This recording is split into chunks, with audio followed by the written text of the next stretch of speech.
গতকালকে বলেছিলাম কিছু অসহায় মানুষদেরকে সাহায্য করব।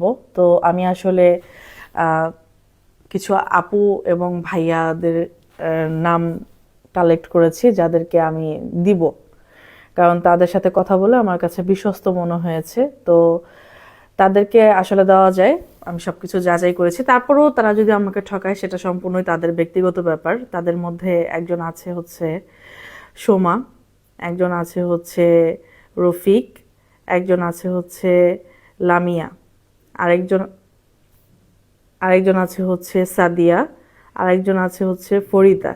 আরেকটা ভাইয়া আছে, উনি খুব রিকোয়েস্ট করেছে, কারণ ওনার মানে যেটা বলেছে যে ওনার মা খুবই অসুস্থ। ওই ভাইয়াটাকেও আমি হেল্প করবো ইনশাল্লাহ। ওই ভাইয়াটার নাম হচ্ছে আল আমিন। তো এই কয়েকজন ভাইয়া এবং আপুদেরকে আমি সাহায্য করছি। তো এটা আসলে প্ল্যাটফর্মে বলার কারণ কি, যেখান থেকে আমি ইনকাম সোর্স আর্ন করি সেখানেই তো আমার আসলে আমার জানাতেই হবে যে আমিও আপনাদের জন্য হেল্প করার চেষ্টা করি, বা আমি কিছুটা উম, আমার ইনকাম থেকে আমি আপনাদের পাশে আমার পক্ষ থেকে দিয়ে দিই। এটা আমার আসলে বলার কারণ হচ্ছে যে ভিডিওসের মাধ্যমে আমার ইনকাম, আর ভিডিওসটা আমি এর জন্য শেয়ার করি আর কি। তো যাদেরকে আমি আম, নির্বাচন করেছি তাদেরকে আমি ইনশাল্লাহ আজকে দিয়ে দিব।